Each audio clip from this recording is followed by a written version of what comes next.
set it all on fire. I can't be safe, so I get higher and take my soul, throw it in the fire. I can't be safe, so I get higher.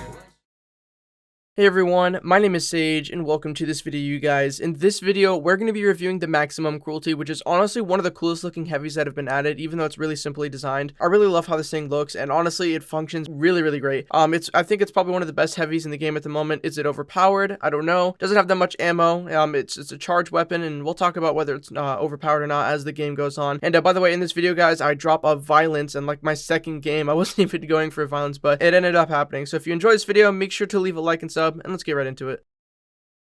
Alright, so first off, let's talk weapon statistics. This thing has a fire rate of 76, capacity of 1, and a mobility of 40. It's not overall too OP. I'm guessing that the mobility is so low so that, you know, it can balance out how good the weapon actually is. So this thing's basically a hit scan heavy, and a hit scan heavy means that it is able to shoot instantly at whatever target you're shooting at. There's no travel time for it to hit wherever you're looking at, which is really cool. Honestly, that's how most weapons in the game are. There are a few weapons. There's probably like 50 to 60 weapons in the game that are travel time, maybe a few more. But for the most part, a lot of the weapons are hit scan, as you know, that's how weapons probably are in like relativity to distance. Of course, in real life, at a distance, like when you're really far away from something, it will take maybe like a few seconds for the bullet to hit a target. And a few games like Fortnite kind of show that with snipers, I guess. But of course, with this weapon, it's completely hit scan, and there are a few weapons in this game that can sort of relate to how this weapon functions. If you think like the supercharged rifle, like the sniper rifle version of that, that is kind of like how this weapon is, except this one is a charge up rather than just an instant shot. So you do have to charge this up, and of course charge weapons were nerfed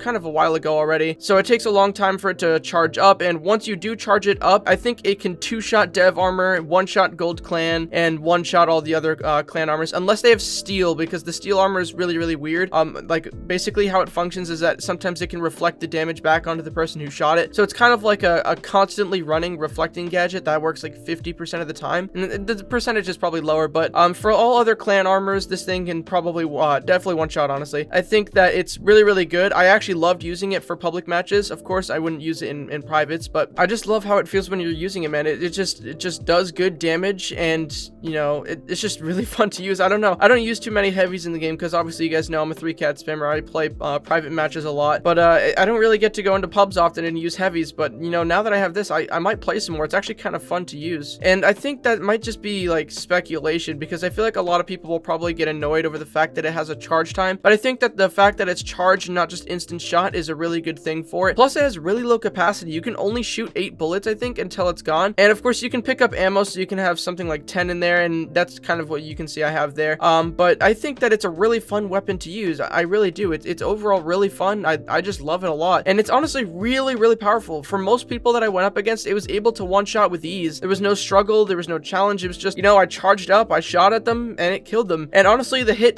damage radius is really good as well. You can shoot like 4 people at once if they were in like within 4 feet of each other or something like that. It's just really good. I really do love it a lot. I definitely think they did something good with this weapon here. A lot of people might think it's OP, but the thing is, you have to charge up the weapon before you shoot it, so like it's not really going to work too well with people who are flying in the sky. And of course, it's not like the solar flare where you can just shoot in a random direction and it'll take damage from you. They do have to shoot in the general vicinity of you, and if they don't, you won't be able to take damage. And I think if you have steel armor, that's probably going to be the best defense for this thing, because you can reflect the damage back onto them. And you'll see that happen a few times in this game here with like a few of the players who had that on. And again, I actually dropped a violence. You'll see like right here in about 10 seconds I managed to drop a violence. But overall, I really do think that this weapon is worth getting. It's really fun to use. I love it a lot, and I definitely recommend getting it. And there's the violence right there. That's my second game of the day. I was just getting footage for the gun and ended up getting it. So overall, a really fun weapon to use. It does have fixed delay, I believe, so I don't know, I just love the weapon overall. If you guys can get it, you should. It took me about 1,200 gems to get it, and definitely it's worth it. So if you guys enjoyed this video, make sure to leave a like on it and subscribe, and I'll see you guys all in the next one. Thank you all so much for watching. Peace out.